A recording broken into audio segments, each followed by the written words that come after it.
everyone. This is JP Collins with Book of Hours, and this is the Daily Report. And I had a couple last-minute things to update before I went on air, so I'm a couple minutes late today. So good morning again. It is 10 a.m. in Central Time, United States. We are now in daylight saving time, so it's the D goes in there instead of the S. So CDT. It's an hour later in the East Coast, so it would be 11. And if you're on the West Coast, it is a couple hours later, so 8 o'clock. Good morning. Okay, so a little bit of business here.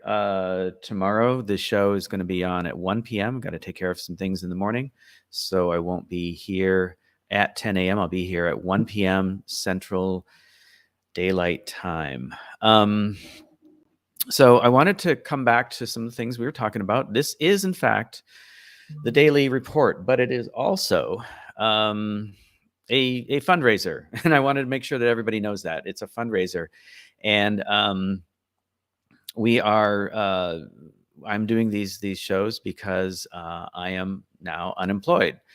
And like 7.1 million employable people in the United States, I am one of those, and it's pretty fucked up what's going on in our country right now, and people are being denied the ability to take care of themselves, and they're being pushed into a situation where they're depending now on the state,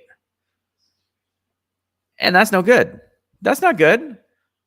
That should be there for people who are, having a lot of trouble. This isn't an artificial problem. This has been created.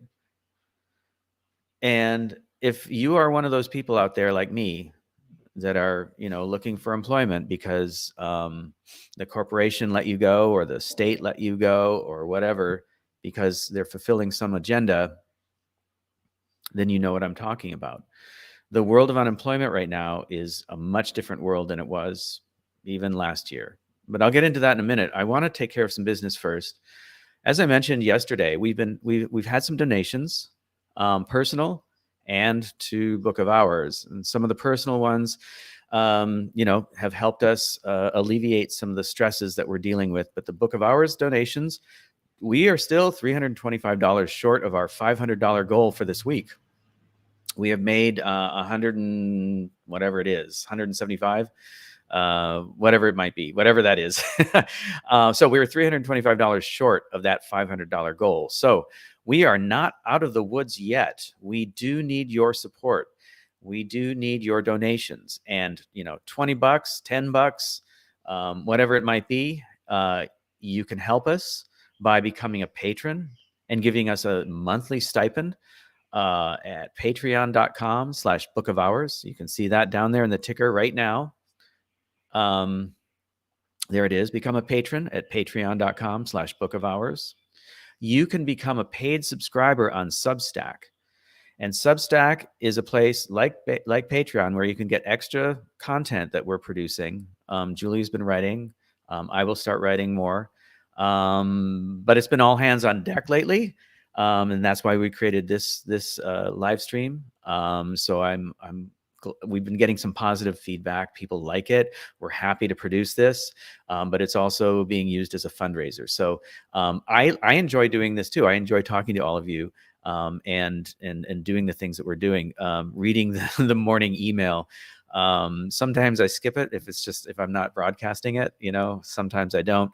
It's a little weird today. A little interesting, but not. Well, we'll get into that. It always has a liberal slant to it because it's the New York Times. I may look for some other resources like maybe Breitbart or I don't know. Political is also liberal. But anyway, we'll see what's out there. But anyway, although we are immensely grateful for the friends and family who've given through, to us through the various channels, it's allowed us to prevent our utilities from being shut off. But we need to sustain a living while I'm unemployed. So this is how we're doing it. We're producing this show, and Julie's going to do her Friday reading. We'll see if we can come up with some other things So again, we are $325 short of our $500 goal. And we need your support. And so there's many ways you can do that. Also, let's see. I need to do this. I need to move this down here. Okay. So you can see our web address up here, but I'd like you to pay attention to is the address is www.book-of-hours.com. That's our website, but our email address is info@book-of-hours.com. And you can email us if you don't like doing digital payments. Okay. And we can then send you information on how to get in touch with us otherwise. Okay. Oh, thank you, Julie. She posted the places where you can now where you can help us out. So paypal.me/Book of Hours, Cash App, $Book of Hours, Substack, bookofhours.substack.com. Oh, the Patreon got mixed in there. Sorry. And patreon.com/Book of Hours. We'll see if we can fix that. Maybe I can do that right now and paste it in. It looks like, okay, yeah, just some odd things going on here with our, let me paste this in and see if that helps. I will put this into the chat. Now, not all of you are going to see this, but hopefully. Okay, yeah, so that's good. So not a fan, no problem. It only allows us to put in so much. But here's our email address, info@book-of-hours.com. All right, so those of you on YouTube will see that. The rest of you, I'm sorry, we still have to work out a way to figure out how to chat with the rest of you on Substack and on Rumble. Okay.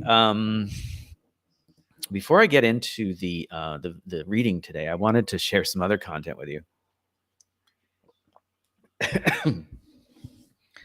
And it's in regard to what we're talking about. Pardon me for just a second.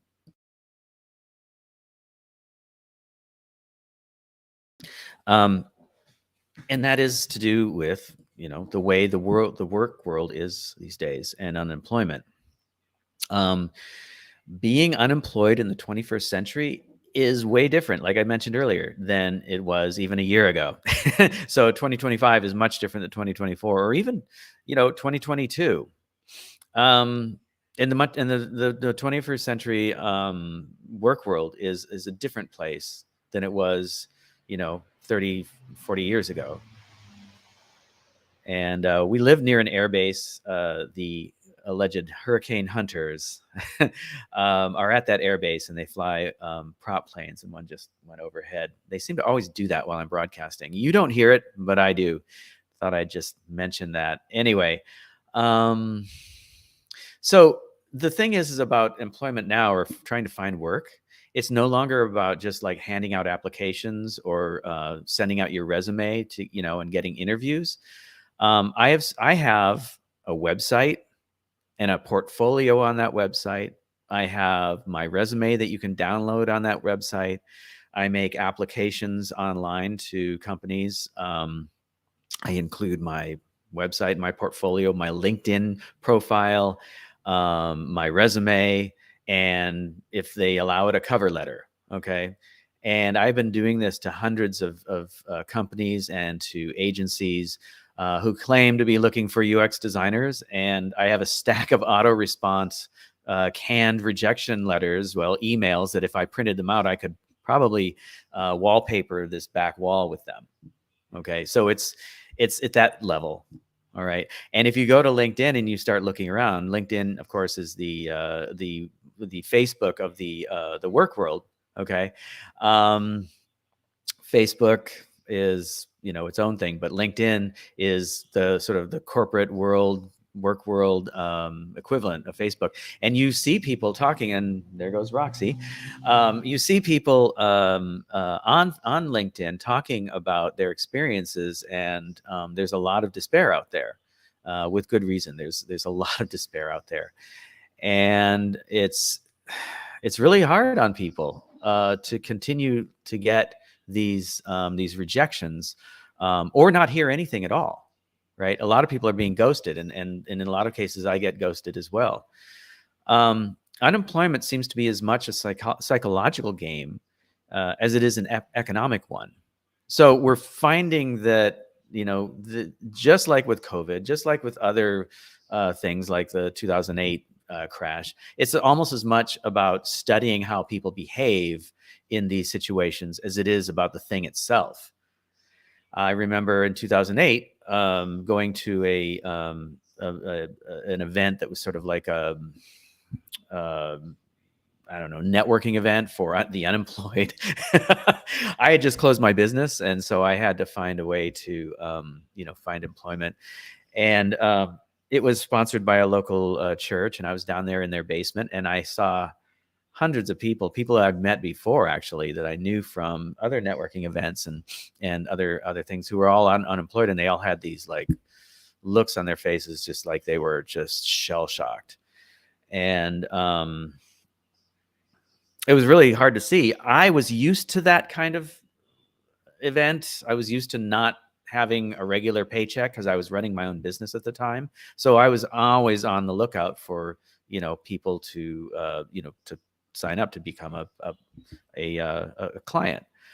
But these were people who had always had stable jobs, and they had houses, they had mortgages like I do right now.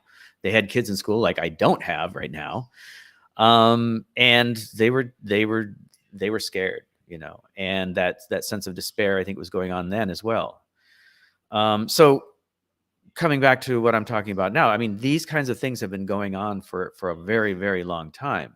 But now it just feels like they keep like changing it a little bit, squeezing a little tighter. And I have two examples of what I want to play today, or a video I want to play, and then also an example of what I've been receiving. I want to tie the two together and tie them into the greater idea of like what we were talking about with the world of work today. And we were listening to Dr. P and Dr. T the other day, because we just do. I don't know. I don't. I take it with a grain of salt. But Dr. Palevsky, I like Dr. Palevsky. You can find him on Rumble. But he was talking about how the world feels like it's, become sort of the Hunger Games, the equivalent of the books and the movies, the Hunger Games. And I kind of feel like that's the way it is too. Okay, so let me play that video. I'm going to show this on the screen. Take this over, show that, and let's play it. These are anagrams. Just do the first one only. An anagram is rearrange the letters to form a word. When you're done, I need to see your hand raised. Put your hands down.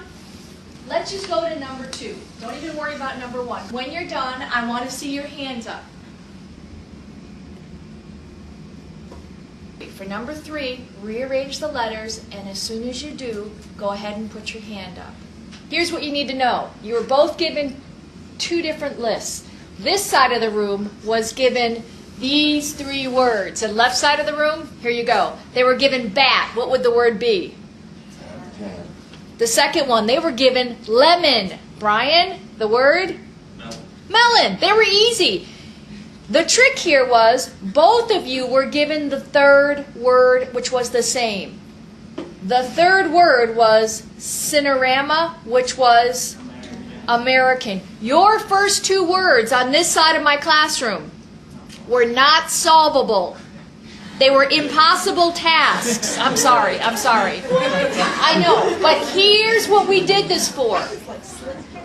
I was able to induce something called learned helplessness in the left side of the room very easily within about 5 minutes. I want you to think about what happened to you, this left side of the room, when you saw the right side of the room raising their hands because they already had the task done.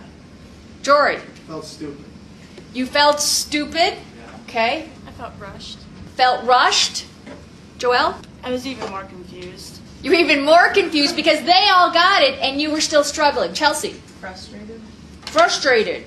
And so what happened to show the differences? Why did you have more of a difficult time with the third word, which was the exact same word? Brian? My confidence was shot.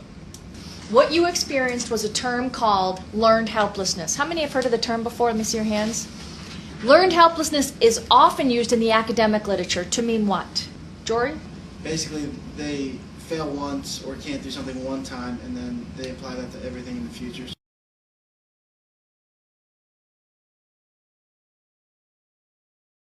Oh, that ended faster than I expected. Okay, so let me double check and make sure we saw that whole video. Yes, we did. Okay, smart kids. But here it is. It's like it's the shell game, right? They're playing us, and I want to show you something that I receive pretty much on the regular. Let's see what this is here. Show this. Yeah. Okay. So along the same lines of this learned helplessness, okay, eroding your confidence and making you feel like you're not doing enough. I mean, that's what LinkedIn is full of. Okay, it's just chock full of learned helplessness going on in there. Okay, so it says, "Hi JP," and this is from a company called Aquent, and I've worked with them forever, since the 90s, since I was in my career, right? And they're a placement agency for permanent and contract work, and they placed me in some decent jobs over the years.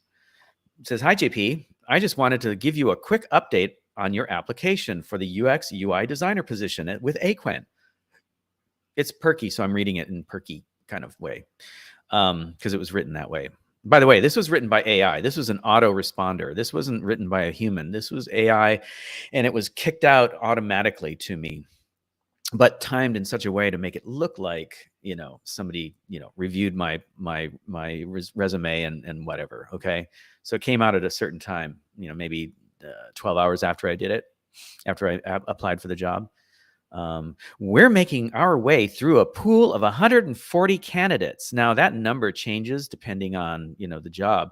I got one a few weeks ago that said there were 900 candidates. Okay. That's fucking insane. At this moment, our hiring manager is currently reviewing candidates. To increase your visibility, we encourage you to complete your profile here. Okay. I've done that. 23 other candidates for this position have already completed their questions. Your responses will help us prioritize your profile for opportunities that best suit your career goals. We'll be in touch as soon as we have an update for you. In the meantime, you can check the status of your application at My Aquent. Thanks, the Aquent team. Now, let me review with you what we're seeing here. Okay, they're telling me that 23 other candidates for this position have already completed their questions. Okay, this is the equivalent of the right side of the room that got the easy questions. Okay, so they're already showing me that like other people have already done this. Well, you know what? Fuck you. I've done this. Okay, these questions that they're talking about are AI generated questions, and generally they're usually the same fucking questions over and over again. And I've yet to learn that and like write my responses and keep them in a piece of in a file somewhere so I can just copy and paste them. I haven't yet to do that, and I meant to do that the other day and I forgot to do it and I lost it. So I'm gonna have to redo it and have it just handy. Yeah, dumb me. Anyway, you get into this frame of mind of like, got to apply, and it takes a long time to fill out an application online. Some of them it's 5 minutes, some of them it's half hour to 45 minutes. It depends on the company and what software they're using. But Aquent makes basically Aquent already has my resume online. It has my profile. It has all kinds of information about me. And so all I do is apply, and it says, okay, so, we have your resume. Do you want to make a change to it? We have this. Do you want to make a change to it? Otherwise, say go. And so I go, and then it kicks back these three screens that say, or it kicks back a screen that says, we have some questions regarding this job. Would you like to do it now or do it later? Okay, they give you that choice, right? That's what this email is about. So you can be lazy And you can be doofus, not gallant, and not fill it out now and do it later. Or you can be gallant and be like those other 23 candidates for this position. And, so you've already created sort of the Hunger Games going on there. And then, so the other thing that they're talking about is your profile. Okay. And I've completed my profile. I did it a while ago. And, in fact, I went back because I was getting these messages. I was like, all right, I better go back and check this, make sure I have it. Now, there were a couple things out of date. So I made updates to them. But now everything's all up to date. So for me to get this information every time, this is clearly designed to create anxiety and tension in me, thinking that, oh no, I'm in competition with other people. And they've already gotten their answers and they've raised their hand. What am I going to do? Right. Okay. So that's what this is about. And, so that's why we play that video. And that's why I'm showing this to you. This is what it's like now out there in the unemployment world. Aside from that, I was talking about the hoops that I've got to jump through. I just received an email with a very official looking, threat that was like, you have to appear at the, such and such office on such and such a date, or else you will lose your benefits. And I've already talked to them about this. I know what I need to do, but I still get these sort of like threatening emails. So it's not, it's not very pleasant experience. So everybody who's unemployed right now, who's trying to deal with, looking for work, are being made to feel bad because they're not doing enough. They are bad because they have to.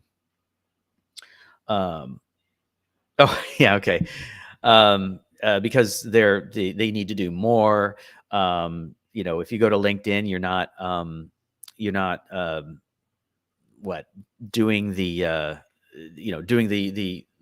thing they're telling you to do. I mean, I saw something on LinkedIn the other day where this woman was like, here's a strategy: use ChatGPT to help you with, getting this job. First, go through the job description and collect the points of the things that this job description are all about, and then put it into ChatGPT and have it write you a note about, what you can do, blah, blah, blah, using these points, so that when you apply for that job, you can put that into your cover letter. Well, not all of these, except cover letters. And, and it was just like this point by point by point by point by using AI to help you get jobs, right? And this kind of thing has been going around LinkedIn for a little while. And again, it's that kind of idea that, you're not doing enough on your own. You need help. You need to do this. This strategy and follow through and make sure that you're doing something all the time. Be stressed out and you're not good enough. You're just not good enough. But Julie sent me something. She's like, go back to the letter here from Aquent, and she, and I did mention this, but like, we're making our way through a pool of 140 candidates.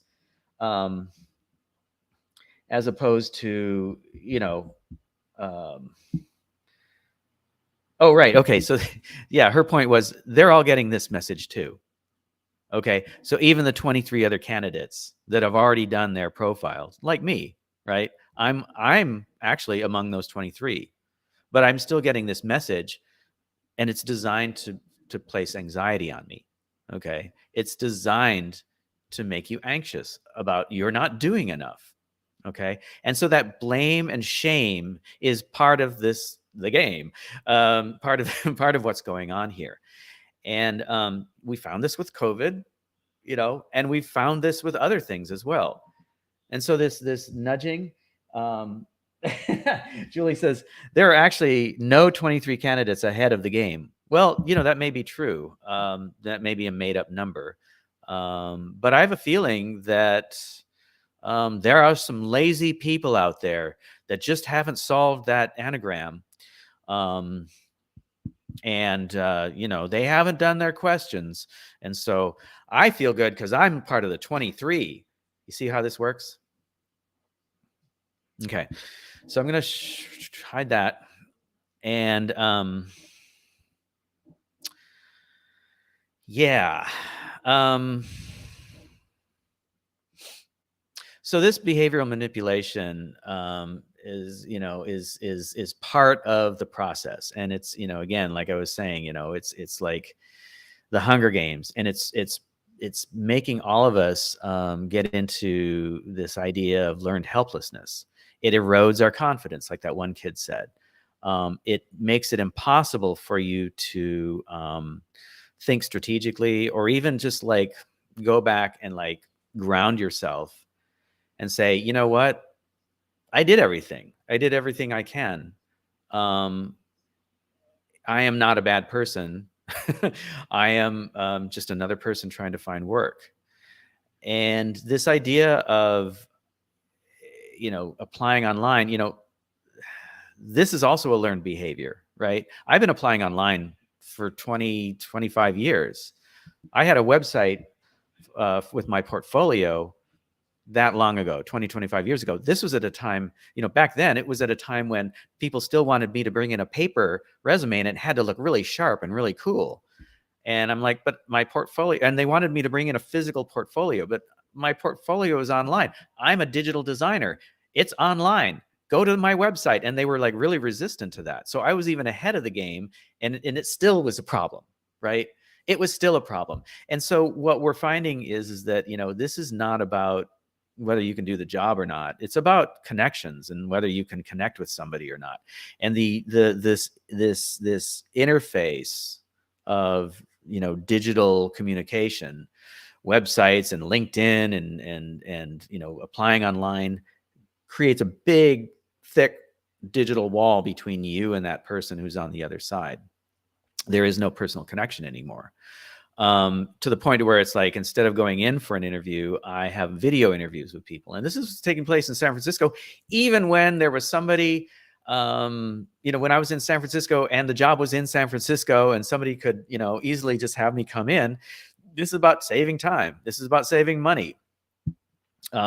They blame, and even when I did go in, it was like this whole security rigmarole because of other, psyops that took place, prior to that. Like there was a shooting in the late 80s in a building called 101 California.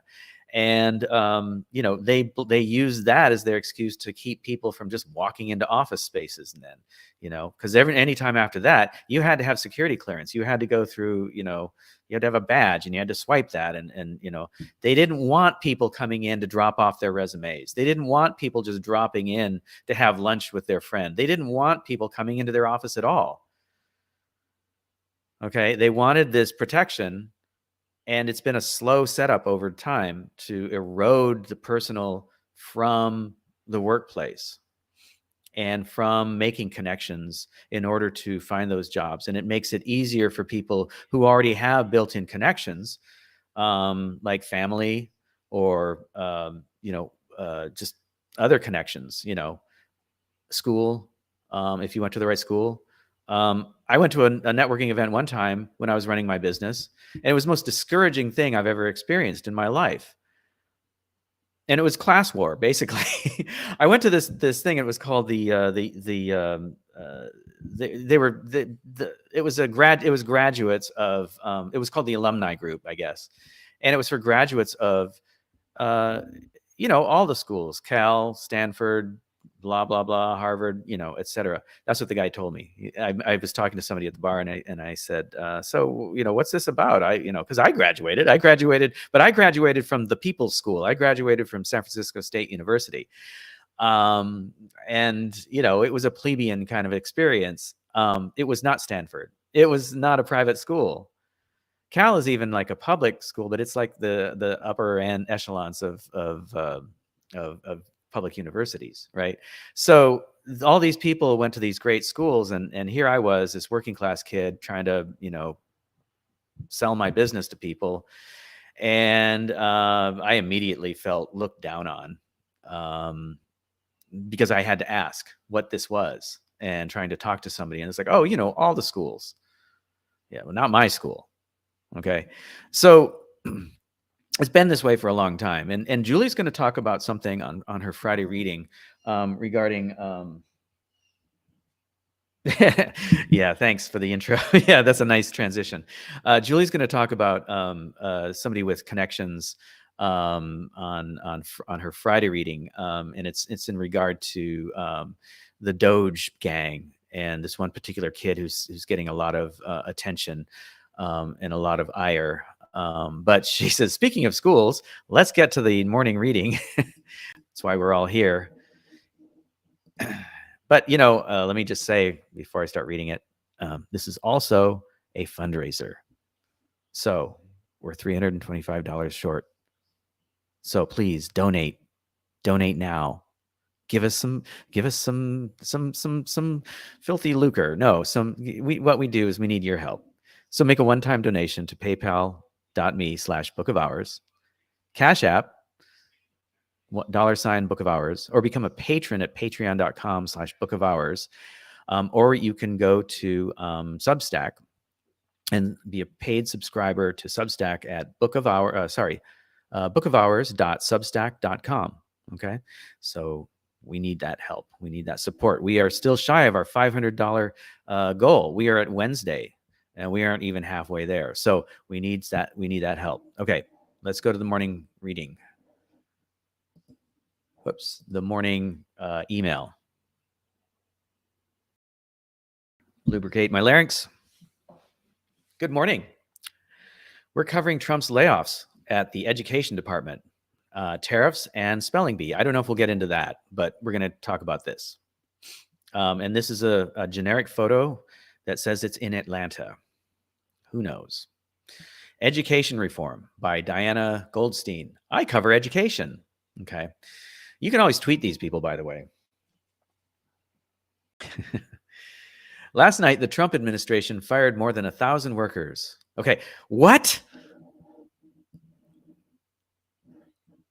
Last night, the Trump administration fired more than 1,000 workers at the Education Department. So you can add another 1,000 people to that 7.1 million people who are employable but out of work.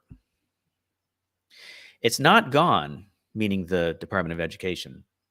But only Congress, okay, it's not gone. Only Congress can abolish a cabinet level agency. So even though the cabinets are at the executive level, this is your alleged checks and balances. But anyway, it's not gone. Only Congress can abolish a cabinet level agency. But President Trump can hobble it while retaining a core staff to advance his agenda. Now, before I get into this, I forgot to mention, this particular email is pretty much about policy and opinion, and it's definitely coming from a liberal point of view, as always. But I don't really have a lot to say about it. I will try to break it down a little bit. But the Department of Education, I don't agree with it 100%. I don't believe that it really. Personally, I don't know if it should exist at all. So there's some things that are taking place that I agree with, and there's some things that I don't agree with that are taking place. But we'll find out. Like they do a pretty good job in this article about kind of talking about what the agency actually does. But I just want to say that this is about people's opinions, their political point of view, and how they view policy and the federal government and what it does for its citizens or against its citizens. Okay. All right. So let's get back into this. Trump wants to use the department to crack down on schools and colleges with DEI efforts he opposes. Now, this is one of those statements that I'm talking about. Yeah. There's a lot of us who go, yeah, fuck yeah. But it's not about that. This is just the churn that's part of what's going on. Okay. He also says parents and local governments should fully control education policy. Well, yeah, but again, it's part of the churn. Okay. Meanwhile, Elon Musk's allies have slashed the education research budget and moved to replace some human labor with artificial intelligence. Well, that is, what's going on. Okay. That's why people are being fired from their jobs in government agencies, as well as what I've been doing, in the corporate sector. Combined with earlier layoffs, the latest cuts will leave the agency with about half the staff it had before Inauguration Day. In today's newsletter, I'll explain what the Education Department does, and after this week, what it may not do. The main job. students are unlikely to feel much immediate impact. That's because despite what Trump says, state and local school districts already make their own decisions about reading lists, curriculums, teacher pay, testing policies, and student discipline practices. This is only half true, okay? And again, it comes down to your opinion and your point of view. We have done a lot of interviews with an expert on, I was going to bring those up, on education. We've done a number of interviews, and you can find them on our YouTube site. Julie, if you can text me our friend's name, I just completely lost it in my head. Most of the education department's budget helps. Most of the education department's budget helps students pay for college through grants and loans. Many Trump allies, so it's Trump allies, many Trump allies believe that the student aid program should be transferred to the Treasury Department, and sources in Washington say that work is now underway. I don't know about that. The department's critics. And here's a generic photo of the U.S. Department of Education in Washington, D.C.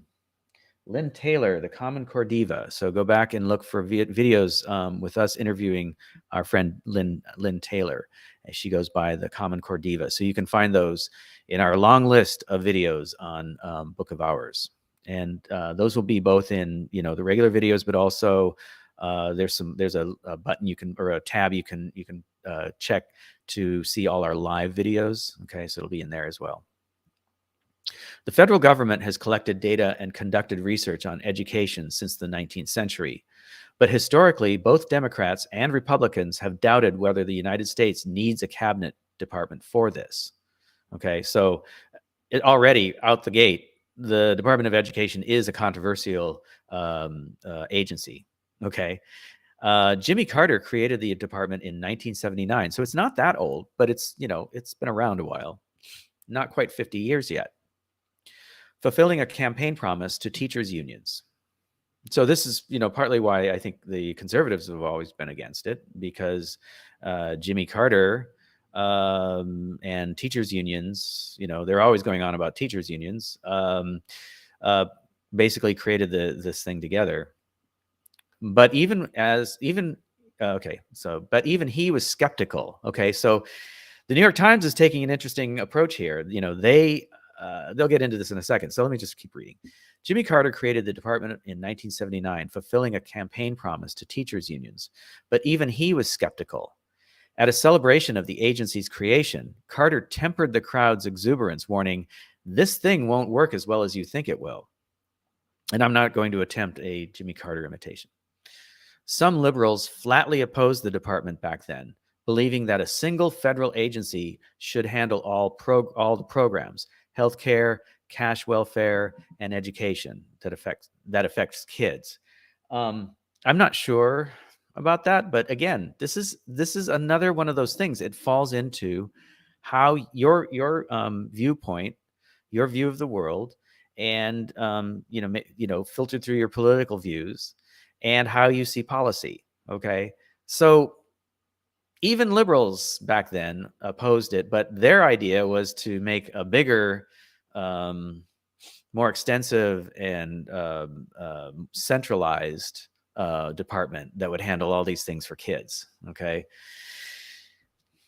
Still, in recent decades, the education department's work became part of the Beltway firmament and enjoyed bipartisan support. So over the years, both sides of the aisle started supporting the education department, and that's because money was involved. Okay, money that helped out their constituencies. All right, and where their voters lived. Many of the programs it oversees are popular.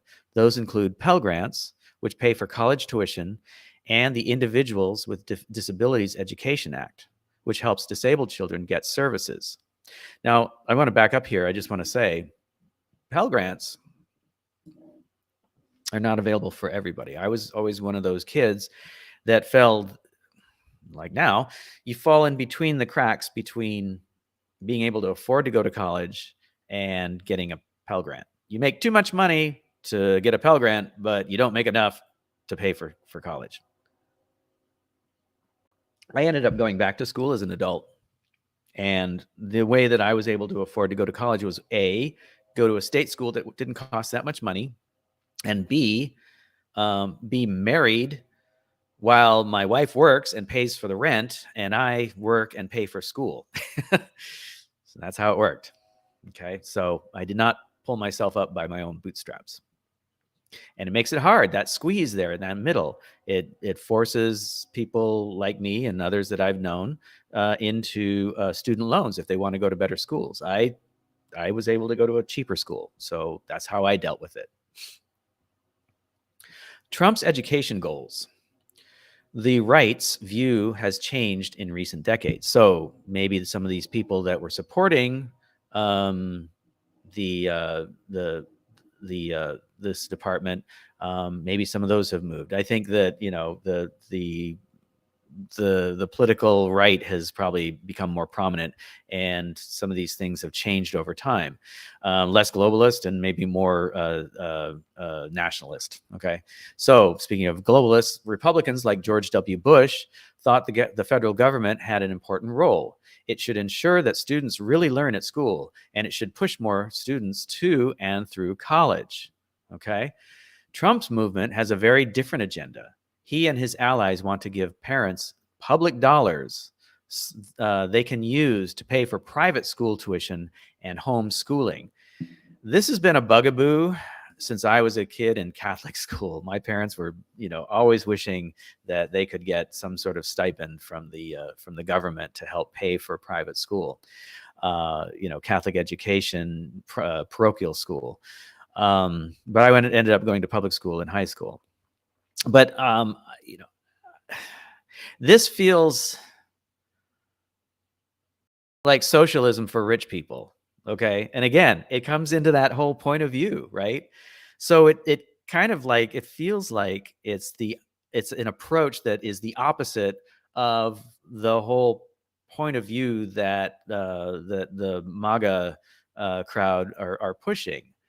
So it's okay to get public dollars to go to private school, but it's not okay to have public dollars go to pay for everybody's school. You see what I'm saying? So, okay, policy point of view. Conservatives also oppose student debt forgiveness, a Biden administration priority. Joe Biden wiped away debt for millions of borrowers. The Supreme Court blocked part of that effort, calling it illegal. Alongside some liberal allies, they now argue that fewer Americans need traditional four-year college. Both Trump and his education secretary, Linda McMahon, have encouraged more students to pursue vocational education instead. Now, these two sentences are the crux of this email. And what we're seeing is that yesterday I talked about how we're being pushed into a new form of indentured servitude. Office jobs, knowledge jobs, where, people are, knowledge workers. Back when I was in my 30s, that's what, Al Gore was pushing, right? My 20s and 30s, the Clinton administration were pushing this idea of like knowledge workers and he even got to the point where it was like creative workers are the next thing. And I never found that to be the case, even though I was of that alleged elite group of workers. What we're finding and what we've talked about is a compression of society, a compression of people, and we're all being pushed down into a mush of, all those people down there versus the billionaire class and the investor class and the ruling class up above. And so what they're saying is that now we have to make less money in the future. You don't need to be educated. So go into those trades and be a servant to us. basically.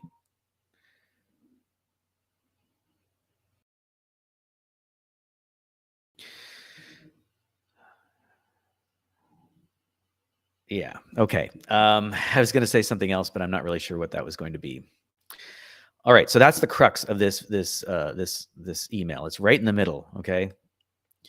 This is apparently in Studio City, California. This classroom. Well, there's the California Republic flag, so I guess that makes it California.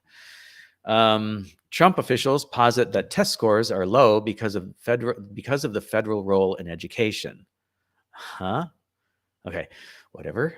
And like any government bureaucracy, there is bloat, dated websites, and research projects that aren't relevant to student or teachers in the real world. So they're basically editorializing against the Department of Education here, from the standpoint of, yeah, there's bloat and there's shitty websites and they're not doing the job they set out to do. So there's the criticism from the New York Times against this. Remember, this is a liberal rag, but it's also a more conservative liberal point of view. Still, because they support wars and shit too. So right. So anyway, still, achievement improved during two periods when Washington was unusually involved in schools, scholars say. In the 1970s and 1980s, when courts desegregated Southern classrooms, it wasn't just Southern classrooms. I can remember when busing was an issue in Boston. Okay, so this is another little swipe here from the New York Times, against the economies that in the South. This wasn't just in the South. The South was always, I'm supporting. Here I am, trying to support the races and I'm not trying to support the things that went on in the South. Yes, things were bad, much worse than up north. But when it came to classrooms, when it came to schools, there was segregation in the North as well. Chicago, Boston, New York. I remember as a kid watching the Today Show that my parents had on before I was going to school. And I remember seeing reports about, protests going on in Boston about busing. Okay. And busing is all about making sure that the kids are mixed up in racially in the classrooms. Okay. All right. So let's get back to this. In the 1970s and 1980s, when courts a point that I'm trying to make here is that you have to pay attention to how things are worded and and how they slant a point of view or put their point of view in very strategically and very sneakily, if that's a word. In the 1970s and 1980s, when courts desegregated Southern classrooms, academic gaps between racial groups closed significantly. Test scores also rose in the late 1990s and early 2000s. Experts are still debating why, but those years were the height of a bipartisan movement focused on standards and accountability. Well, I think that standards and accountability are still part of the world right now. Everything is measured and taken into consideration before anything is done. But anyway, I digress. Bush signed a law holding schools and teachers, accountable for student test scores. Barack Obama supported those goals too. But that meant students took more exams and a backlash to testing gathered in strength. In 2015, Obama signed a law relaxing the federal pressure. In other words, yesterday's cuts come at a time when federal involvement in classrooms is the lowest it has been in decades. So here's their point. This is their ultimate point of view. Why is the Trump administration cutting the Department of Education when it's the federal government's involvement in schools is at its all-time low? And then they say more on the federal government. The Trump administration intends to eliminate Environmental Protection Agency offices responsible for addressing the disproportionately high levels of pollution facing poor communities. Wow, that's the first time I've seen anything like that in a while. That's, again, a story behind a paywall. But they're not talking about climate change. They're talking about environmental justice and poor communities dealing with pollution and bad air quality, bad water quality, pollution in the soil. There was when we lived in Pittsburgh, well, in McKees Rocks, there was a community maybe 5-10 miles away from where we lived, and I don't remember the name of it, but they had, and it was considered local, but there was this factory they called the Cracker Factory or something like that. And they didn't make crackers. What they did was they recycled plastic, and it was like, plastic is toxic. It doesn't matter what's going on. And we had a guy come out to help us with our house. He laid some tile for us, and he was showing us photos of the Cracker Factory at night when it was like expelling like something, right? Something into the air, and the lights lit up all these clouds of whatever was effluent was going out, right? Who knows what was in that? So this is the kind of thing I'm talking about. Pollution facing poor communities. It was not a rich community. It wasn't the middle of Pittsburgh where there are, big mansions from the ruling class. These are working people, and they're out there, and they've got this fucking factory out there, and everybody's like celebrating the fact that this factory is there because it means jobs, but it also means poor health and bad living conditions.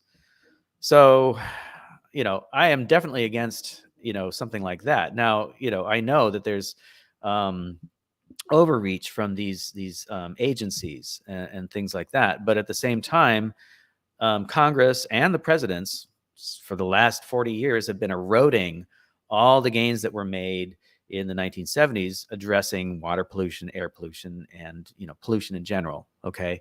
Instead, we're getting talk about climate change, okay, and carbon. So that's really interesting that they did that. Okay. Let's get into the tariffs real quick, and then, oh God. Ugh. Okay. More on Trump. Okay. Trump's 25% tariff on metal imports went into effect. Okay. And so all the aluminum and iron companies are going, and steel companies are going, yay. The move is expected to raise the cost of making cars, solar panels, and other products in the US, potentially slowing the economy. So not sure what that means. I mean, okay, I guess it's like we're importing resources to do these things. I don't know. Solar panels are not made in the US, they're made in China. Just saying. So maybe that's what they're talking about. The European announced billions of retaliatory tariffs. Nice. Okay, well, that's to be expected. The Ambassador Bridge in Michigan. In a frenetic tit for tat, officials in Canada and the U.S. imposed, officials in Canada and the U.S. imposed and then rescinded bursts of fees and tariffs. So there's this that's what they're calling a trade war. Ontario added a surcharge on electricity it supplies to neighboring U.S. states. Okay. In response, because, it has to cross an invisible border. In response, Trump doubled his tariffs on steel and aluminum. By the end of the day, both had relented. All right. So kiss and make up. Shake hands and make up. Trump repeated his threat to annex Canada. The only thing that makes sense is for Canada to become our cherished 51st state, he wrote on social media. I guess that's Trump. I mean, he's just, he's that Catskill comedian that's out there in front to keep us distracted from what's actually taking place. Like, 7.1 billion or million people out of work in the United States. And those are employable people, not children, not the elderly. Let's see. The war in Ukraine.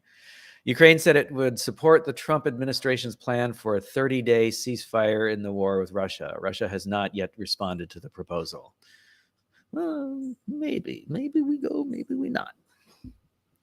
In exchange for Ukraine's cooperation, the U.S. resumed military assistance and intelligence sharing. So we're still not out of that one. Russian forces are assaulting Sudzha, the main town in the part of its Kursk region that Ukraine captured last year. Trump's diplomatic moves over the past 50 days have hollowed out the international system that the U.S. built after World War II. David Sanger writes. So another article for you to not read because it's behind a paywall. More on Trump. Oh boy, look at this one. This is a photo of Trump and a Tesla and Elon fucking Musk. So here's the deal. I talked about this yesterday. Like, liberals loved the Tesla before the Trump administration because it was electric and it was nothing coming out of the tailpipe, and it was green because it was electric and all this bullshit. And now they're like upset because Elon Musk and Trump. It's a shitty car. Okay, just saying. It's ugly and it looks like other cars. There's nothing interesting or exciting about it. Trump and Musk surveyed Teslas in front of the White House in what was essentially an extended commercial for Musk's company. Awesome. Late night host weighed in. Okay, so what? Of course. Musk told Trump's advisors that he wants to donate $100 million to Trump's political operation. I don't even understand that. A senior official at USAID ordered employees to destroy classified documents. It's not clear if records officials gave permission or not. The or not is mine.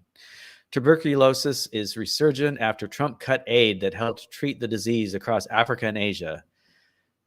Okay. Robert F. Kennedy Jr. told food company executives that he intends to eliminate artificial dyes. Yeah, let's pay attention to sugar and artificial dyes. Yes, those are problems. But, let's not pay attention to, other things.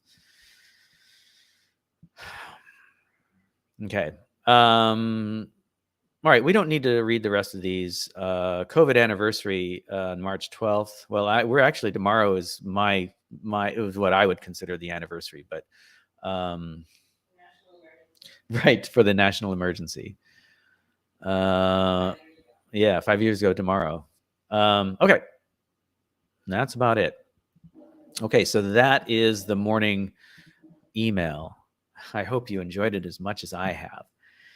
I'm not seeing any people commenting today.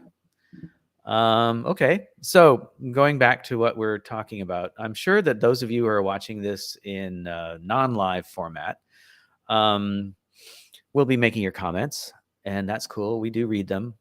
We don't always respond, but we do read them. But what we'd like you to do as a response to our request here is to help us out.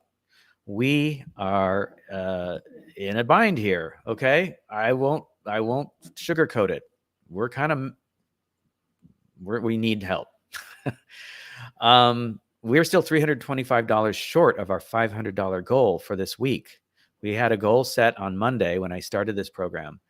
So $500 for the week. We are now on Wednesday, hump day. So we are not even halfway there. Well, what is it? Yeah, okay, we're over half. So we're about where we should be for. No, we're not. No, we're not at half. We need 325. We're 75% short. So we need your help. Please, if you can, become a patron at patreon.com/bookofhours. Doesn't cost a lot. You can become a patron. We get a monthly stipend at the end of the month. So that helps us a lot. It's a repeating thing. And so if you do it for, a few months, say 6 months, that helps us out. So $10, $20 monthly, if you can afford that, that would be awesome. Become a paid subscriber at bookofhours.substack.com. That would also be very awesome because, again, these are repeated donations and they come back to us every month, and we can kind of count on that and help us budget better. It also helps us, produce these shows. You can also make a one-time donation at paypal.me/bookofhours. We've had a number of people come through using PayPal, and we appreciate that. Thank you very much. You can also use Cash App if you are so inclined, $Book of Hours. Okay. So again, I just want to reiterate that we are up against the wall. We have bills that we need to pay, not just internet Okay. I mean, we're talking electricity, we're talking gas, we're talking about those things that everybody needs to live in a modern world, right? The things that have kind of been, in a lot of ways, forced on us. You know, if you rent an apartment, there's generally legislation in place by your state that you are required to have hot water. Okay. What creates hot water? Well, energy. It's not, if it's not electricity, it's gas. Okay. And you have to pay for that. Okay. So that is something that we are required to have. Electricity is also something that's required to have in, you know, in an apartment or, you know, in a house. Okay. These things are required. And why were they required? Because legislation went into place to make sure that the electric companies and the gas companies got paid. You didn't opt out of that shit. You know, I also want to point out that like street lights that people consider there for safety that go on at night weren't created for safety purposes in the first place. They were created to take care of the surplus of energy that built up during the night that energy companies couldn't get rid of. And so it was a way for them to make money, but also get rid of that surplus energy. Okay. So, you know, a lot of the things that we deal with in the modern world that we consider essential weren't necessarily essential to the people who lived, you know, 100 years ago. So think about that. And even though, yeah, I liked hot showers, I like to take a hot shower. I like to do a lot of things that are you know, part of this modern world, but we got to pay for those things. And I don't have a job right now, and so I need support from all of you who watch our programming, watch our videos, get something out of what we bring to you. We are we take time out of our day to read these articles, to think about them and analyze them and go over them with you. It looks to me like I am just over the 1 hour mark. So I'm hitting about the time that I usually sign off. So it takes more than just the hour that I'm on air. I have to set up, I have to read the thing that I'm going to read to you first and come up with an opinion. Come up with some show notes, do all the stuff beforehand. That's why I was 2 minutes late today. So, you know, what we're looking for, you know, this is sort of the equivalent of a tip jar for a band, or paying a subscription to a newspaper or some sort of magazine, whatever it might be. You pay for the content that you're receiving. And so we're not, you know, demanding this, but we're asking you, please help us continue the work that we do. Help us have a house and live so that we can continue doing the work that we do. Okay. And, you know, we wanted to start doing something on the daily that you can latch onto and start, you know, listening to and getting a better idea of what's going on out there in the world, because it's a really fucked up place out there right now. So yeah, so tomorrow we're going to be back. But it's going to be at 1 p.m. Central Time. So that'll be 2 p.m. Eastern Time and 11 a.m. West Coast Time. So I've got some things to do in the morning. So we'll do that tomorrow, 1 p.m. Central Time. This is JP Collins with Book of Hours. This is the Daily Report coming to you from Biloxi, Mississippi on the Gulf Coast in the Gulf of Mexico. Hope you're all doing well, and I'll talk to you again soon. Thank you. Bye-bye.